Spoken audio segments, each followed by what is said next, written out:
Hello everyone, I am Renu Gupta. Today in this video, I will explain to you class 10 chapter 2 polynomial. So let's get started. आप लोगों का question है find the zeros of quadratic polynomial. मैंने यहाँ पे QP लिखा हुआ है शॉर्ट में. And verify the relationship between the zeros and coefficient. आपका पूरा क्वेश्चन है. मैंने क्वेश्चन भी पूरा नहीं लिखा है, आप अपनी NCERT बुक से देख सकते हैं क्वेश्चन. एक्सरसाइज 2.2 का क्वेश्चन नंबर फर्स्ट आप लोग पूरा देखिए. इसका मैं फर्स्ट का 5th पार्ट इस वीडियो में बता रही हूँ. बाकी जो फर्स्ट के first, second, third and fourth part जो हैं उसकी लिंक मैं आप लोगों को डिस्क्रिप्शन बॉक्स में दे दूँगी, आप वहाँ जाके देख सकते हैं. सो आप लोगों का क्वेश्चन 5 दे रखा है इसमें, t² - 15. इसमें आप लोगों को एक आइडेंटिटीज़ यूज़ होगी. वो आइडेंटिटीज़ को आपको इसे यूज़ करना है. तो आपने लिया t² - 15 है, आपने इसे ले लिया √15 की स्क्वायर. बिकॉज यहाँ पर अगर 25 होता तो आप 5 की स्क्वायर ले लेते. अगर यहाँ 36 होता तो आप 6 की स्क्वायर ले लेते. और अगर यहाँ पर 49 होता तो आप 7 की स्क्वायर ले लेते. ठीक है. बट यहाँ पर आप लोगों को परफेक्ट स्क्वायर नहीं दे रखा है, 15 दे रखा है. और 15 किसी का भी स्क्वायर नहीं होता है. सो आप लोगों ने क्या करा, इसमें √15 का स्क्वायर कर लिया. बिकॉज आप लोगों का √15 मल्टी √15 जो होगा वो आपका 15 ही आ जाएगा. ऐसे आप लोगों को क्वेश्चन में दे रखा हो p² - 121, तो आप इसे लेंगे p² - 11 की स्क्वायर. बिकॉज 121 का जो स्क्वायर है वो आपका 11 है. 11 × 11 आपका 121 होता है. बट यहाँ पर अगर मान लीजिए 21 दे रखा है, ठीक है, अगर यहाँ 21 दे रखा है तो आपका 21 जो है वो कंप्लीट स्क्वायर नहीं है. तो आप लोगों को इसको क्या करना पड़ेगा, 21 का ऐसे आप लोगों को इसमें लेना पड़ेगा 21 का रूट में स्क्वायर. क्योंकि आपको इसे आइडेंटिटीज़ में चेंज करना है. आइडेंटिटीज़ आपकी होती है a² - b की स्क्वायर. तो आपकी ये रही आइडेंटिटीज जो इसमें यूज़ होगी, a² - b की square equals to a - b and a + b. ये आपकी आइडेंटिटीज इसमें यूज़ हो रही है. ठीक है. अगर आप लोगों का फिर से बता देती, नंबर अगर आप लोगों का कंप्लीट नहीं है तो आपको उसको रूट में लेना पड़ेगा उसको b की स्क्वायर करने के लिए. जैसे मैंने यहाँ पे कर रखा है √15 की स्क्वायर. हाँ, यहाँ पे 25 होता तो आप 5 की स्क्वायर करते. ठीक है. ऐसे यहाँ अगर 41 होगा तो आप 41 की रूट में स्क्वायर ले लेंगे. बट यहाँ पर अगर 49 होगा, अगर यहाँ 49 होगा तो आप 7 की स्क्वायर ले लेंगे. आई होप आप लोगों को ये स्क्वायर निकालना समझ में आ गया होगा कि मैंने कैसे बताया है. देन आप लोग आइडेंटिटीज़ में वैल्यू पुट करेंगे. तो आपका आइडेंटिटीज़ देखिए, ए जो कंपैरिजन कीजिए, ए आपका t है एंड b आपका √15 है. तो आप लोगों ने आइडेंटिटीज़ आप लोगों को कहती है a - b and a + b. It's mean आप लोगों को एक बार इस नंबर्स को माइनस में लिखना है और एक बार प्लस में लिखना है. सो मैंने लिख लिया t - √15 एंड t + √15. ठीक है. तो आपका ये इसका फैक्टर कर दिया है. उसके बाद आप लोगों को इसमें जीरोज़ फाइंड करने हैं. क्योंकि मेन तो क्वेश्चन में आपको यही था कि क्वाड्रेटिक पॉलिनोमियल दे रखे हैं और उसके जीरोज़ आप लोगों को फाइंड करने हैं. तो जीरोज़ फाइंड करने के लिए आप लोगों को क्या करना पड़ेगा, जो आप लोगों के फैक्टर आए हैं उसको आपने इक्वल 0 में लेना है. ठीक है. सो आप लोगों ने इसको इक्वल 0 में लिया तो आपकी t की वैल्यू आ गई √15.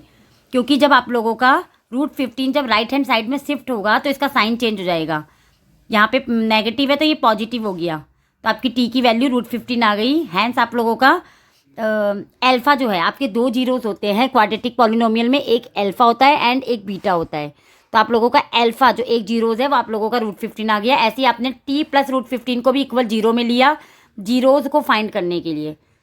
तो आपका t इक्वल्स टू आपका ऐसे ये राइट हैंड साइड में जब शिफ्ट होगा √15 तो ये -√15 हो जाएगा. तो आपका बीटा आ गया -√15. दोबारा एक बार मैं आपको बता देती हूँ, आपके 2 जीरोज़ आ गए, एक अल्फ़ा आ गया एंड एक बीटा आ गया. तो आपका अल्फ़ा आ गया √15 एंड बीटा आ गया -√15. अब आपकी क्वाड्रेटिक पॉलिनोमियल जो होता है उसकी स्टैंडर्ड फॉर्म होती है ax² + bx + c. सो आप लोग इसको, जो आप लोगों को ये पॉलिनोमियल दे रखा है क्वाड्रेटिक पॉलिनोमियल, इससे आप इसकी कंपैरिजन कीजिए स्टैंडर्ड फॉर्म से, जिससे आप लोग इसकी a, b एंड c की वैल्यू फाइंड आउट कर सकें. सो ax² यहाँ पर है t². तो आपका a की वैल्यू क्या आ जाएगी, t² का कॉफिशेंट आएगा. तो t² का कॉफिशेंट क्या है, यहाँ पर कुछ नहीं तो 1 मान लेंगे तो 1 है. देन आपका होता है bx. तो यहाँ पर x वाला तो है ही नहीं, तो आपका b क्या हो जाएगा, 0 हो जाएगा. क्योंकि जो bx इट्स मीन आप लोगों का जो x वाला होता है वो b होगा. तो b वाला नहीं है तो वो 0 हो गया. एंड c जो है आपका कॉन्स्टेंट टर्म है एंड c आपका क्या हो गया, -15. मैं आपको दूसरा एक एग्जाम्पल दे लेती हूँ जिससे आप लोगों को ABC सही से समझ में आ जाए. जैसे आप लोगों को क्वेश्चन में दे रखा है 3x² - 4x + 7. ठीक है. तो आप लोगों का a क्या होगा इसमें 3 एंड b क्या होगा इसमें आपका -4. और अगर यहाँ पर कुछ नहीं होता तो 1 ले लेते आप लोग. एंड c क्या होगा आप लोगों का 7. बट मान लीजिए आप लोगों को ये नहीं दे रखा, तो आपका बी पता है क्या हो जाएगा, इसमें 0 हो जाएगा, आपका बी इसमें 0 हो जाएगा। और मान लीजिए ये दे रखा है आपको -4x एंड सी नहीं दे रखा, देन आपका सी 0 हो जाएगा और बी आपका -4 ही रहेगा। इस तरह से आप लोग ए बी सी की वैल्यू फाइंड करेंगे। Now verify the relation. अब हम लोग रिलेशन को वेरीफाई करेंगे। आपने रिलेशन को वेरीफाई करने के लिए क्वाड्रेटिक पॉलिनोमियल में first of all sum of zeros निकालना है। सम ऑफ जीरोस का आप लोगों का फॉर्मूला होता है -b/a। उसी के लिए हम लोगों ने क्वाड्रेटिक पॉलिनोमियल में ए बी सी की वैल्यू फाइंड करी थी ना।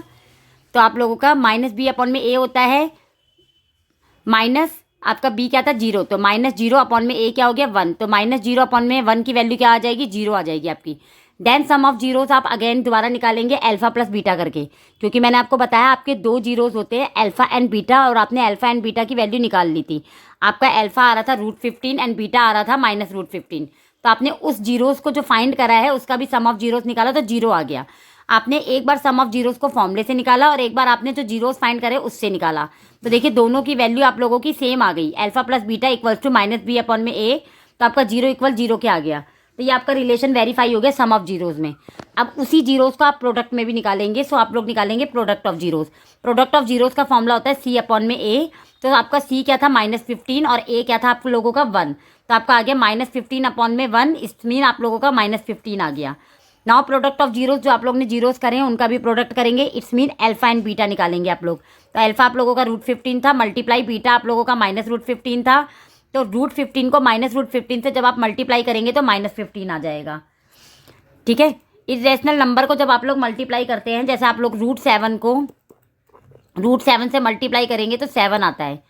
√5 को आप √5 से मल्टीप्लाई करेंगे तो आपका 5 आएगा। ठीक है। ये सारे आप लोगों के इरेशनल नंबर हैं। आप लोगों ने 9th क्लास में चैप्टर पढ़ा होगा तो आपने चैप्टर में ढंग से सीखा होगा इसे। ऐसे ही आप लोग